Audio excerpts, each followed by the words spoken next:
เอาจะมากินซอยจุลองซิมเขาจะมามีสีงามเด้อเนี่ยมีสีงามเนี่ยสีได้ไหมสดเนี่ยเดี๋ยวเลยจิ้มเป็นเป็ดเจ๊เจ้าข้าววะแก้ผ้าอะไรครับเจ้าข้าวขึ้นหรอใช่เขามาเจียวแบบละเจียว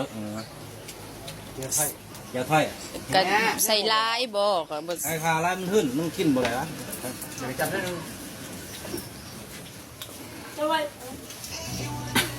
จำเนี่ยเลยโฆษณาฮะเด้ผักบัวเด้อยู่นำแซ่บผักบัวหอมป้อมแซ่บอยู่ในกระโต๊ะนี่ปิดคอแล้วมาบีบหรือแป้งอันนี้แป้งอีกติดเจียวเนี่ยว่ายืดขั้นก็ได้นะยืดขั้นแล้วมันใช่ปิดเป็ดค่ะเขาเจ้ายังบ่ย่อขึ้นบ่จักลุ่มอยู่ในซ้ำเด้ฮะเอาแซ่บเดียวไม่ใช่ดิอาจจะไม่ป้องกันจะบ่ไปอยู่บนมือกองอยู่นี่แล้วเห็นใช่ว่าลุงไล่หมักขาแล้วหมักขาใช่แหละ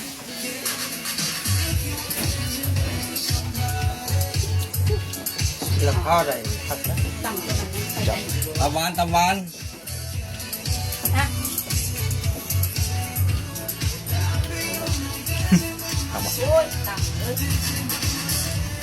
เราจำโฆษณาไม่ใช่ตัวนี้เดี๋ยวเละเลยมันหวานปะ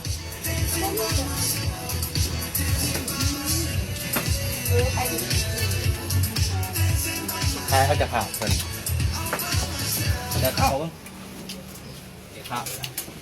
ยังลายอยู่เรื่อยเอาควัดยังจะว่าท่านเอาเนี่ยเอาจะเอากันนักจะย่อบ่ได้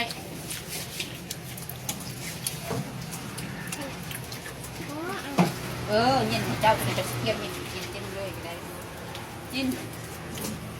ตัวใดตัวนั้นบ่อันนี้เมื่อไหร่บ้าง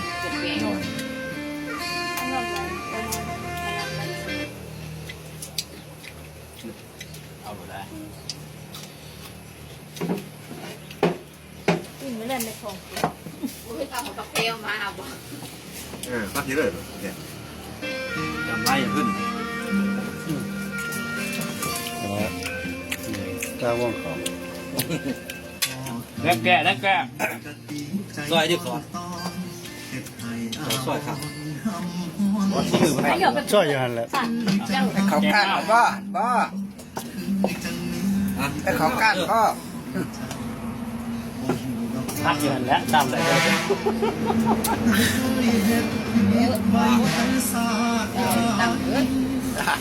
สดมือแบนเหมือนกัน เป็นใหญ่สดสัญญาณอะไรสัญญาณเน็ตคนมีใหญ่ไปเด้อเป็นนึงเด้อรับย้อนแล้วดิทานถูกนะย้อนเท่ย้อนว่าซอยยาวๆต้องแซ่บทานเลยเนาะตับย้อนตับหวาน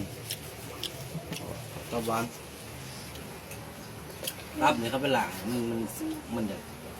มีกลิ่นมันจะจืดแล้วเขาเห็นจากสารตัวเองตัวเองว่าเอง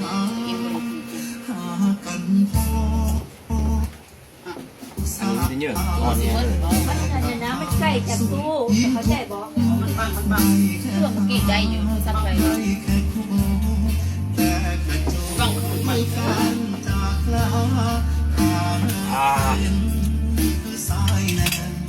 เอาลงมือเลย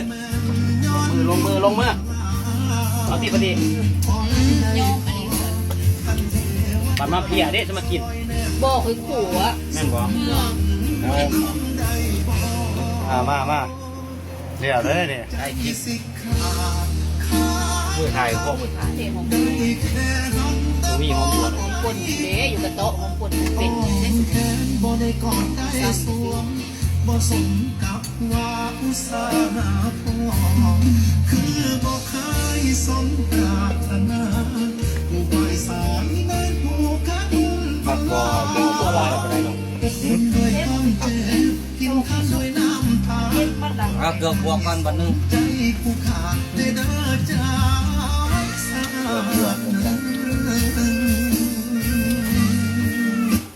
มันหน่วยเกือบต้มเท่สวยสินสัน ชดชดเอาไปอยากได้ ไปคนเป็นเที่ยวแล้วมัน โอ้น้องเที่ยวหรอเป็นทีละ แต่กระจบด้วยการจากลา แม่ มัวท่านมัว ค้างคักได้แค่ ว้าอันนี้แหละครับ หาใครไปโยมปิ่งไปปิ่ง แค่คนกอดได้สวง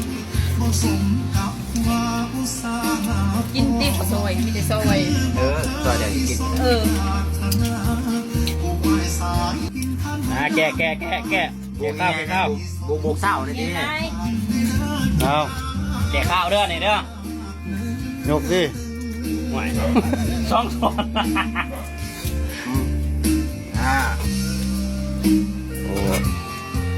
บวกเศร้าที่ ก็บ่ซอยพูดเลยซอยดอกบัวด้วยจะมีซีซัน ใช่ป่ะพวกบัวอันนี้ ผักแป้ง อันนี้มันเป็นยาให้มู ว่าจะมาให้แม่จะหมด ใช่ ผักแป้งว่ามุ้ยผักบัวหรอ เย้ ผักแป้ง พักแปด เออเดี๋ยว พักแปด ผักแป้งผักแป้งบ่แม่นมีห้อยหรือบ่คันยางป่ะ โอ้มันยังบ่เหยียบมันหลีกได้มันบ่เขาเหยียบมันหลีกได้ พี่สิมามันปากเป็ดแล้วจ้ะ เออเอามันหลีกมันบ่เหยียบไปกี้เนี่ยเขาเอิ้นมันมากะควงไปทางนั้นเออ ก็ยางจะพูดอ้าวแม่ก็ไปอยู่ละ สว่านไม่พักพร้อมดอก เอ้าโอ้ย ต้มต้ม ผมจะอยากเมื่อ นี่ มืดบ่จะกินดิ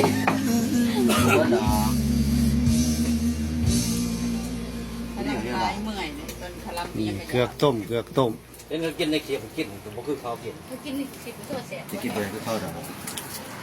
นี่คือเขากินแสบกินนวดมันเขากินเหรอคือว่า อันนี้ได้ไหมหลายเฮ้ยเห็นไม่สิกิน ยากับเมียมันบ่มาก กินแบบพอขั้ว เออ จะจัดเป็น ซอยน้ำกินน้ จู้ละพ่อ เดี๋ยวเอานะ พอแล้วจนท้องจะพูดเอา จะหน่อย ำเพราะ จะหน่อยออกลูกแทนปฏิเนาะ ใส่คำใหญ่ขนาด กล้าม ช้ำพอนั้น